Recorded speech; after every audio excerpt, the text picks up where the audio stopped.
Welcome to the Principled Podcast, brought to you by LRN. The Principled Podcast brings together the collective wisdom on ethics, business and compliance, transformative stories of leadership, and inspiring workplace culture. Listen in to discover valuable strategies from our community of business leaders and workplace changemakers.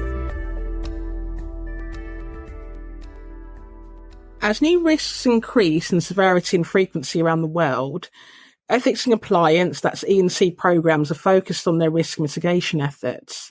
And this is a key theme of LRN's brand new 2024 Ethics and Compliance Program Effectiveness Report, which features global data and insights from more than 1,400 E&C professionals.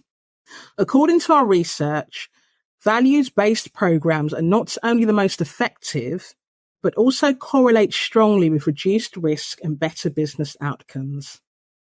So how are E&C programs in regions like the UK evolving in response to this increasingly complex risk landscape? And what do these global best practices look like for programs in that region on a day-to-day basis? Hello and welcome to LRN's Principled Podcast. I'm your host, Frances Ibekwe, Senior E&C Advisor and Barrister at LRN. And today, I'm really pleased to say that I'm joined by Gaby Gray, the Head of Legal at Alliance Pharma.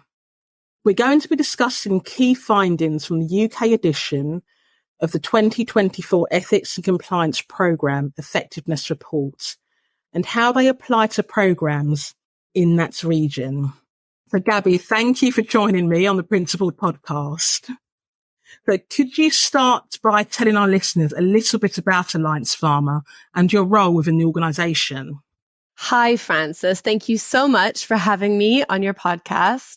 And hopefully I will have something interesting to say about ethics and compliance and LRN's 2024 Effectiveness Report for your listeners today. So a little bit about me. I am Head of Legal for Alliance Pharma, a consumer healthcare company. While we are headquartered in the UK, our operations are global, with all of the opportunities and challenges that presents for companies, particularly from an ethics and compliance perspective. At Alliance, we sell a mix of pharmaceuticals and over-the-counter consumer health products. Our portfolio is a collection of trusted brands with sort of proven clinical efficacy. We have two strategic focus areas, that of helping damaged skin and supporting healthy aging. And these reflect not just corporate goals, but a genuine concern for the well-being of our consumers. So I really love my job as head of legal. And as much as that probably comes across as a bit of a platitude, I genuinely relish the breadth of my role. I have an incredibly supportive boss, our general counsel, and a really competent legal team who keep me honest. So as head of legal, obviously my role spans contracts, regulations, and everything in between. But I also wear the hat of our ethics and compliance. And for me, a commitment to ethical conduct and a dedication to upholding the values that define Alliance are really an important part of my role. Our CEO has said to me, that the legal team is the conscience and moral center of the company, and that's a responsibility I embrace proudly. I think that's a great segue into this question that I want to explore with you, Gaby. We talk about conscience and moral center of the company. And, I want to link that with, a fundamental principle of E&C programs is that values are the principal motivator of ethical behavior. This idea has actually gained significant traction over time. And according to our global data set, there's actually quite a key figure whereby 77% of E&C professionals say that their organisation emphasises values rather than rules to motivate ethical behaviour. And that's actually a 27 percentage point increase from when LRN first asked this type of question in 2016. So I just wanted to explore your thoughts on that. So I can only really speak from a UK perspective, as my 20-year career has really been solely based at UK headquartered global corporates. But I can certainly say that over the course of my career, I've seen the evolution of ethics and compliance programs from what was sort of originally called corporate social responsibility programs back in the noughties, to sustainability programs in the 2010s, now to environmental, social, and governance programs, but all of which ultimately sought to address how companies should best discharge their ethical responsibilities to the communities they operate in, to their customers, and to their stakeholders. And now increasingly corporate accountability to and for our planet. So I absolutely agree that there is a growing recognition that these early ethics and compliance programs perhaps had an over-reliance on policy, procedure, and rules that may not have reflected the realities on the ground for employees. And in some cases were impossible to comply with, leading to kind of a disconnect between stated principles and actual behavior. I had, certain compliance investigations that happened in China. And you would see that in China, there is just a different cultural milieu. And it's a lot harder for employees to speak up against leaders in their business because it's such a hierarchical culture. And often there's such a focus on familial and friendship bonds that can come into conflict with duty to the company. And I think it was just really important coming from a Western perspective to really understand that in order to create a more values-based compliance program than something that's simply focused on rules. Yeah. So really kind of moving across, I guess, from that tick list kind of checkbox. Yeah. It has to work on the ground. I mean, it has to work in a global context if that's what you're operating in as a company. So what I would say is at Alliance, while policies and procedures absolutely still do form the bedrock of our E&C program. So I would, if you want me to elaborate on that, I think I would argue that a values-led compliance program really involves the following factors. Number one, setting the appropriate tone from the top. And everyone talks about this, but and what does that mean? I think targeted ethics and compliance training to the board on the current ethics and compliance landscape is crucial. I think strong executive comms to the business, ideally in engaging formats like videos that really champion and support ethical behavior. Okay, so not just your standard emails, so making it interactive and engaging, which is another thing we found in the reports. Yeah, absolutely. So, training companies, compliance companies like LRN, are introducing such things as having an intro video from your CEO as part of the compliance training program. And I think that really lands well with employees. I think also having a board level ethics and compliance committee that has explicit responsibility for oversight of E&C, which is then supported by the people who are actually managing day-to-day operations in the business, thereby sort of also setting the appropriate tone from the middle. Yeah. And then finally, ideally, and I think this is on the horizon for a lot of companies, and some companies have achieved it, executive performance incentives tied to measurable E&C targets. Definitely. I was just going to say on that point, we actually found that with high performing programs, they actually did better in those areas because they had an active board of directors and they also ensured personal accountability for misconduct. Yeah, exactly. And so other things that are kind of crucial, sort of number two, regular compliance audits that identify compliance risks and gaps that are specific to your company. I do think employee and partner codes of conduct that focus on values over rule following are really important and that set out expected behaviors and include such things as like ethical decision-making trees to really help people sort of come to the right decision. And then crucially, easy access to a speak up helpline that enables employees and the general public to raise ethical concerns anonymously without fear of detrimental treatment. I think that's really important. I'm speaking to an LRN podcast. And so I definitely think gamified annual compliance training that creates awareness and keeps people's attention without being patronizing. Mm. Ideally, with a training cadence that kind of conflicts with financial quarters, year ends, so that people actually have capacity to take the training is really important. And then I think that also then needs to be enhanced by bespoke training for teams on certain specific areas of compliance. So, for example, delivering workshop-based modern slavery red flag training to the employees who conduct supplier site visits, for example. And then I think finally, and this is probably a drum I'm going to beat throughout our chat, Frances, is, and this is sort of most importantly for global corporates, a values-led E&C program that's designed for the global workforce that is culturally sensitive to and appropriate for all offices and locations of operation.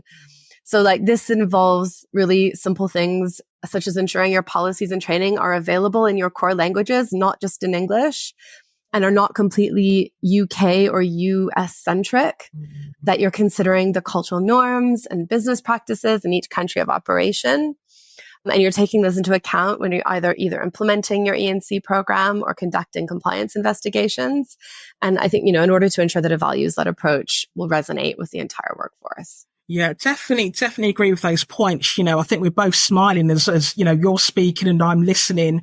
And I would definitely, tap into that point where you've spoken about interactives, for example. And I know we've spoken previously and, you were talking about your compliance program, and it's actually quite welcoming to find that, you are meandering into that area of, high performing UK programs. And we found in the reports, for example, that high performing UK programs are really leading the way in several areas.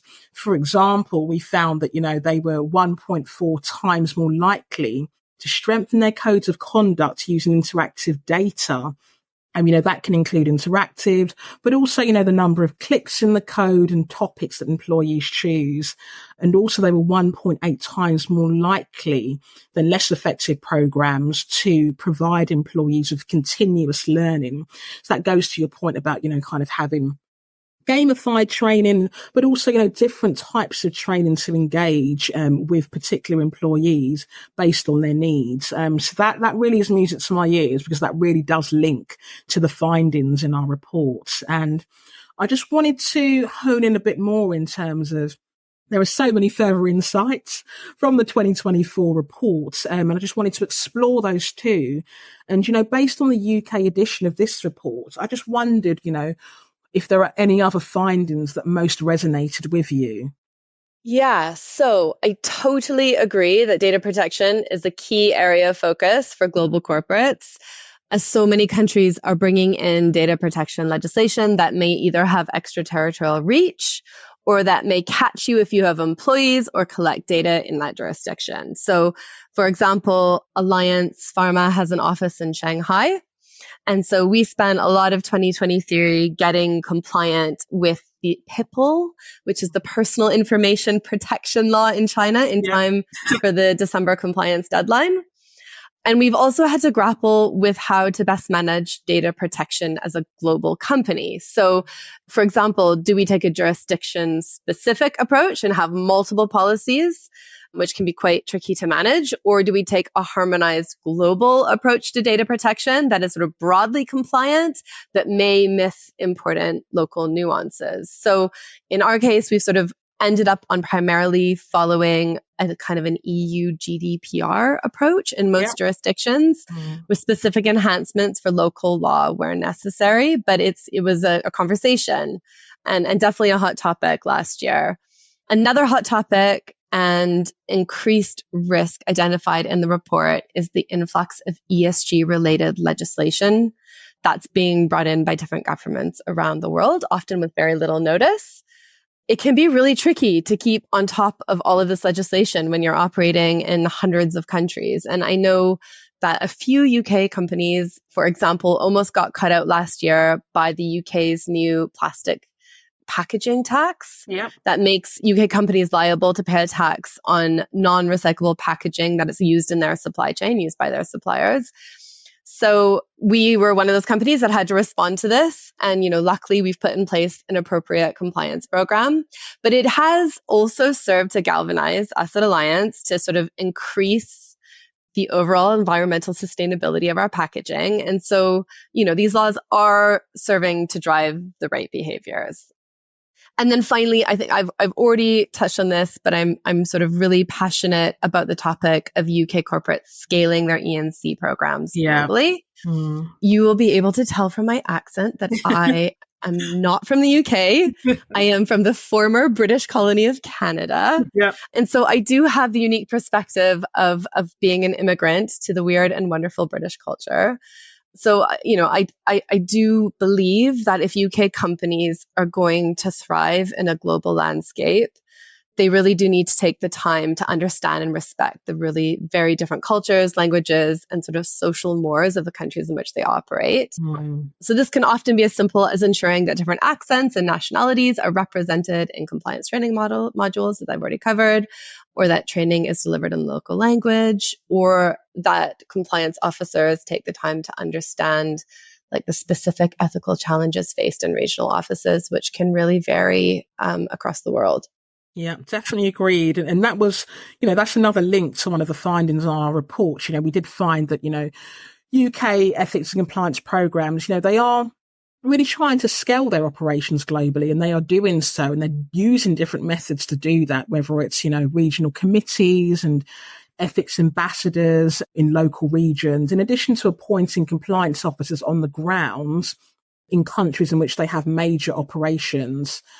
But, one of the interesting points on that was that we didn't actually find that to be a key indicator for high-performing programs, which led us to perhaps consider that, it's not necessarily which methods that, UK E&C programs are using to scale their operations globally. It's more about the quality of those methods and their impact. So, again, I hear you when you talk about, are they really considering local nuances, whether it's just things such as, accents and ways to really kind of get in touch with, local requirements.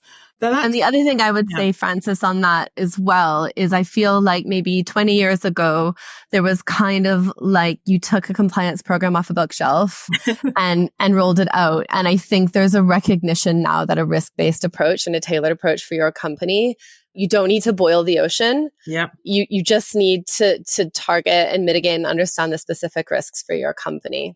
Definitely agreed on that. That takes us neatly into, it's not about boiling the ocean, as we said. And, just kind of on that theme, on that tone, unfortunately, not every insight from the report, is a positive one. And there are areas that need significant improvement. For example, we found that the gap between leadership and middle management when it comes to putting, E&C into practice, really continues to grow. So, for example, in the UK, there's actually a 29% difference between executives and senior leaders on one hand and middle managers on the other hand, in terms of taking into account company values to make difficult decisions. And that's actually the highest gap since LRN started collecting data on that point. And I just wondered if that surprised you at all, and if there are some ways you'd recommend that E&C leaders in the UK can address this. Yeah, I'm not surprised by this finding. I think this is really an enduring issue in global E&C programs, because the executives who set the targets are not the operational managers delivering the results. And there can sometimes be like a reality check needed between senior leadership's expectations and the art of the possible. Equally, there are also the UK companies, admittedly fewer and fewer these days, at least that's the glass half full version of Gaby speaking, where there are executives who pay lip service to ethics, but don't provide middle managers with the resources or tools to deliver effective compliance programs. I do have a lot of empathy for leadership teams who are being squeezed in the current environment to both deliver shareholder value. You've got to deliver that shareholder value while also delivering E&C targets that often increase operational costs. It can be a really bitter pill to swallow and really hard to deliver. So I think the best way to address this potential disconnect is to, as I said previously, have a board level E&C committee with overall oversight and responsibility and accountability for ethics and compliance in the business, with an operational sort of subcommittee that delivers the E&C program on a day-to-day basis. Yeah. I think you also need to have at least, and this is, I think, a finding from the report as well, at least one dedicated individual, obviously ideally a team, who has core responsibility for ethics and compliance, who can help project manage and provide like pace and focus to the compliance work streams. Because I've heard a lot of great ideas and blue sky thinking that remain just that, unless you have somebody who's actually dedicated to delivering them in practice. Yeah, definitely agreed. And that definitely does link to the report. When we look at high impact programs, for example, I was referring before to quality in terms of how those programs are implemented. They definitely have that edge in terms of quality resources. And that was a distinguishing feature. For example, high performing programs, they were nearly 1.5 times more likely than less effective programs to have around 5 to 10 dedicated ethics and compliance professionals. So that was quite a key finding. So thank you for your thoughts on that point. And, it's great to see that many of the findings actually resonate, with the work that you do and with the industry that you're in. And I just wonder, how is your organization planning to address some of these trends in 2024? Yeah. So in 2024, we're really going to focus on honing our risk-based approach to compliance.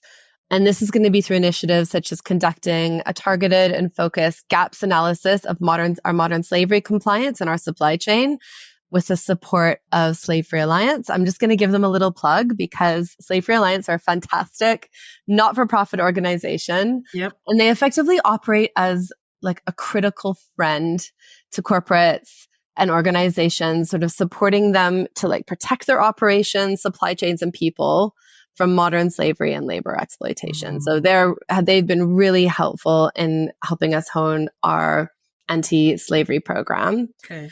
Also, in 2023, we established a board-level ESG committee. So that's covering human rights and ethics and compliance. And so 2024, is going to be its first full year of operation. So this year, we are going to, at the ESG committee, we're going to be focusing primarily on diversity, equity, and inclusion initiatives, improving the environmental sustainability of our packaging, as I already mentioned, and also looking to mature our human rights strategy. That sounds great. I just kind of think about things, particularly for ESG on the UK horizon, where we're being more and more subjected to, ESG regulation. You've got the FCA's new sustainability disclosure requirements, and there are also those proposed diversity, equity and inclusion rules to boost DEI in financial services. Yeah, so those are great points. And it's great to hear that, all of that is, on your radar in terms of those focus areas.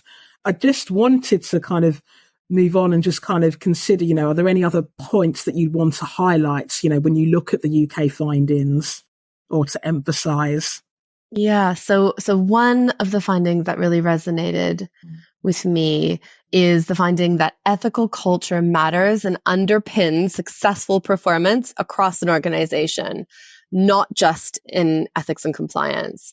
And so I would agree that it's definitely my experience that it's not just sort of top-down diktats or rules-based policy that determines the success of a business, but it's a genuine no-blame culture based on trust and values. So I would wholly agree with that.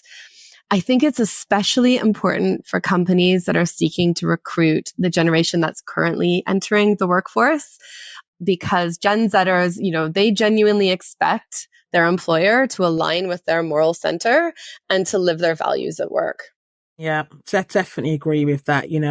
It's questions that people have when they're going in for job interviews. It's questions that you can see that can come across in code of conducts, that we prepare, where those values, companies really want to get that across. And again, that goes back to that initial point that we started off with when we spoke about values over rules.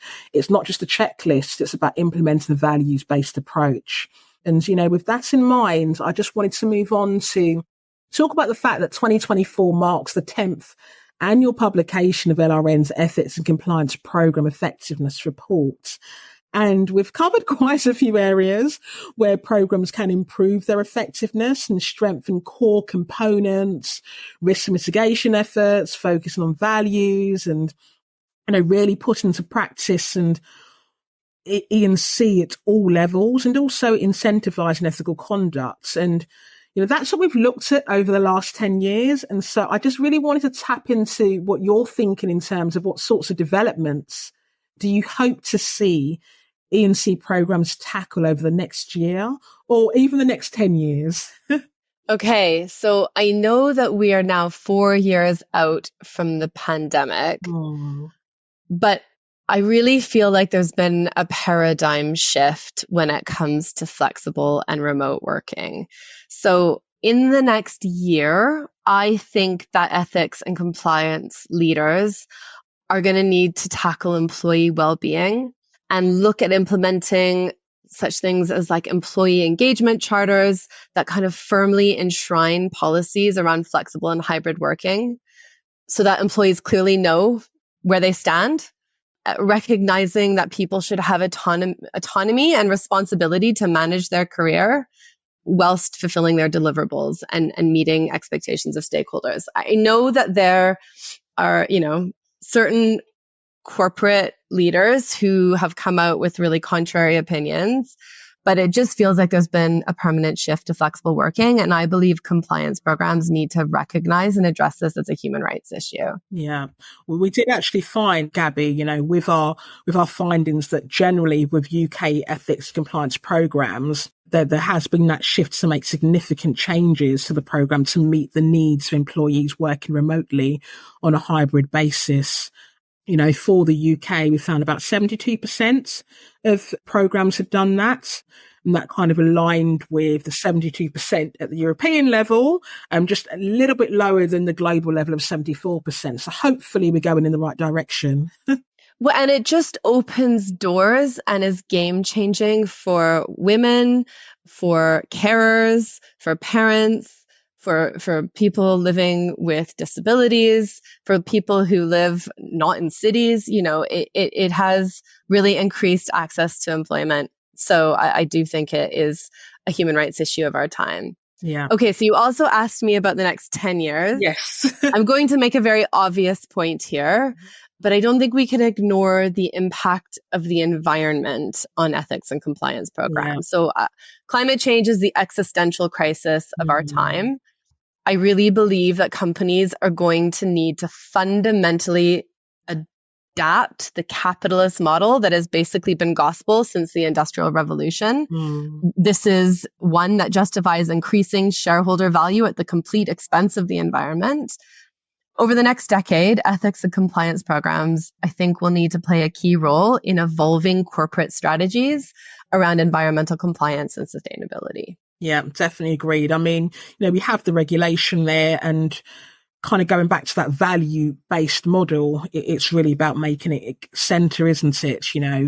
We've got regulations, one just thinks about, yes, we're in the UK, but there's still the European Corporate Sustainability Reporting Directive, which does require UK organisations with at least one subsidiary or branch in the EU and exceeding a certain threshold to provide sustainability reporting. So they're definitely agreed on those points, Gaby. I think we could speak all day in terms of the findings from this report. There's so much food for thought. But, I really want to thank you for sharing your insights from this report. It's really been great having you on the podcast. I hope you'll come back and speak with us again soon. I'm going to pause. Thank you, Frances. It's always a pleasure to speak with you. And I'm really grateful to have the chance to give my thoughts and insights on your report. Oh, thank you so much, Gaby. Well, everyone, my name is Frances Ibekwe, and I want to thank you all for tuning into the Principled Podcast by LRN. We hope you enjoyed this episode. The Principled Podcast is brought to you by LRN. At LRN, our mission is to inspire principled performance in global organizations by helping them foster winning, ethical cultures rooted in sustainable values. Please visit us at LRN.com to learn more. And if you enjoyed this episode, subscribe to our podcast on Apple Podcasts, Stitcher, Google Podcasts, or wherever you listen. And don't forget to leave us a review.